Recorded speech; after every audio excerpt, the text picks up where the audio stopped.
They say elections are all about pocketbook issues. At the end of the day, which should mean that we should all root for economic plans and tax plans that will generate a wave of prosperity that everyone can ride.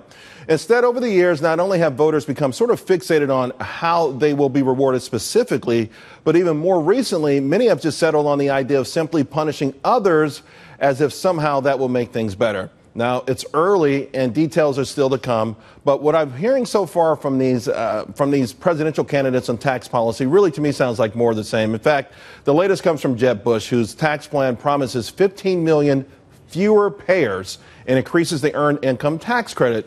That means more people not paying taxes, and for me, that's just a bold-faced attempt to buy votes. Right now, the bottom fifth of the income range earn almost 14% of the total income. Last time around, they paid a negative 3.2% income tax. In other words, they got money back from the system.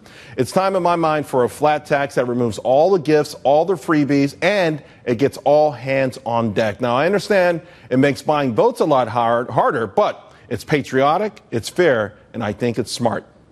All right, guys, back with me, we've got Liz Peek and Judge Alex. Judge, I'm sure you've made quite a bit of money in your day.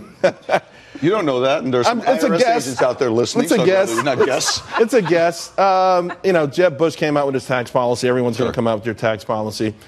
One thing I keep finding, though, is all these politicians want to find more and more people who don't have to pay. I think we should go the opposite way. Everyone should have a little bit of skin in the game. I agree with you. I think everybody, even if it's a small amount because they make a small amount of money. But I'm okay with people who are really at the bottom, whatever we define that to be, give them a pass.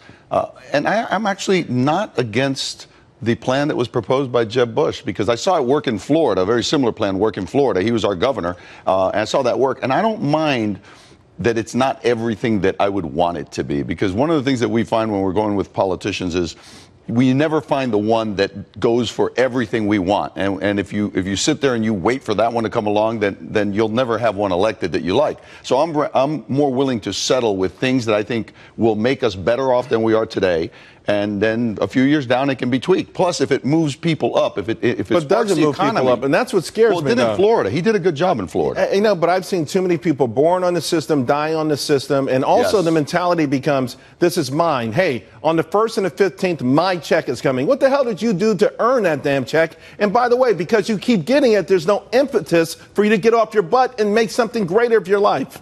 Well, that's one of the reasons he's endorsing something like the earned income tax credit, which a lot of people think is a reward for working. You want to make sure at the end of the day that your tax policy rewards people for working. And I think, like you, I'm actually in favor of a lot of the things in Bush's tax policy, which of course was discarded immediately by the left, even though clearly they hadn't read it, because they talked about it being really beneficial for the rich, and it really is not tilted in that direction. But my favorite things have to do with corporate policy. Right. I think the fact that he's proposing an investment tax credit, which I think is a very quick accelerated depreciation on things, investments that corporations can make, is important. But the biggest thing in his proposal is getting rid of all the gimmies.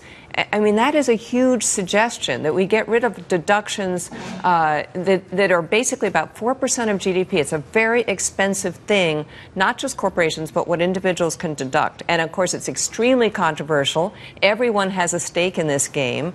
But that, to my mind, don't we get back, I'm guys, saying the simplification is what you want. But we get back to the notion, though, that if there's more money in the pockets of corporations and individuals, then that money will make it into society and it will circulate. The more you keep them boxed up in Washington, D.C. or state coffers, the less likely you'll have any kind of economic growth. This is the worst post-recession recovery in history. Do you like the tax? You like the corporate tax lower on that? Yes. I mean, I don't know if you can go to 20%. To me, that would be a dream. But you know what? There's room for movement. There's room to negotiate there. When you get into the debates, there's something to sell that can appeal to everybody. And the bottom line is that you want to get a plan that gets us out of where we are now, which is a ridiculous tax code that nobody understands. All right, guys. All right. Well, we've got to leave it there. I still say everybody put something in the game.